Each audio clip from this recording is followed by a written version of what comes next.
ever fight, we won't be like a whole lot of them. We won't fight or be nasty or anything, will we? You bet your life we won't, sweetheart. I guess I'll take this damn old scarf then. It kind of presses.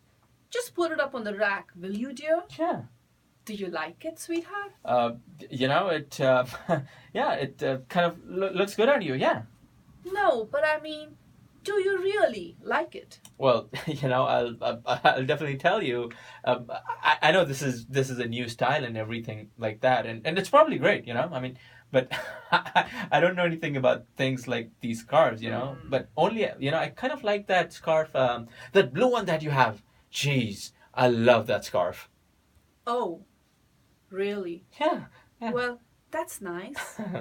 That's lovely. The first thing you say to me as soon as you get me off on a train, away from my family and everything, is that you don't like my scarf. No. The first thing you say to your wife is that you think she has terrible taste in scarves.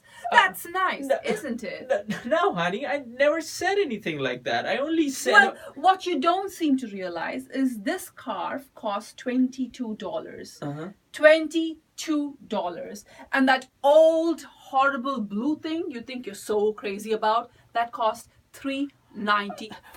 I don't give a darn of what they cost. I only said, I said I like that blue scarf, but I don't know anything about these scarves.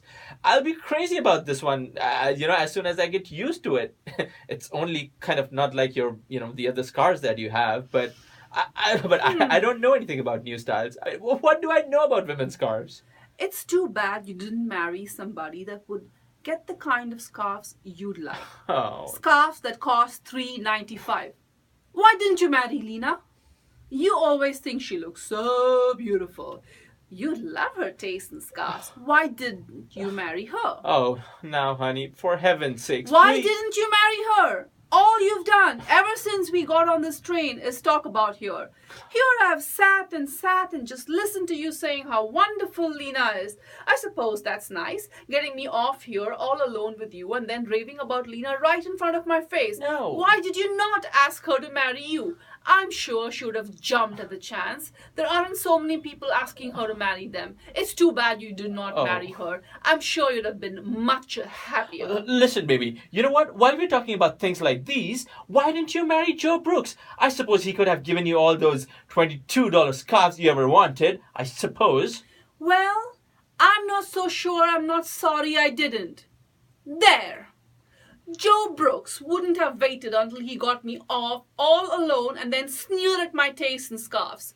Joe Brooks wouldn't ever hurt my feelings. Joe Brooks has always been fond of me. Oh yeah? He's fond of you? He was so fond of you, he didn't even send you a wedding present. That's how fond of you he is. I happen to know for a fact that he was away on business, and as soon as he comes back, he's going to give me anything I want for the apartment. Listen, I don't want anything he gives you in our apartment. Anything he gives you, I'll throw right out the window. That's what I think about your friend Joe Brooks.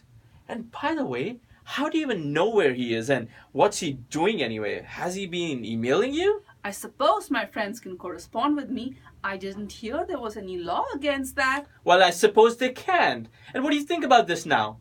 I'm not going to have my wife getting a lot of emails from a cheap traveling salesman. Joe Brooks is not a cheap traveling salesman. He is not.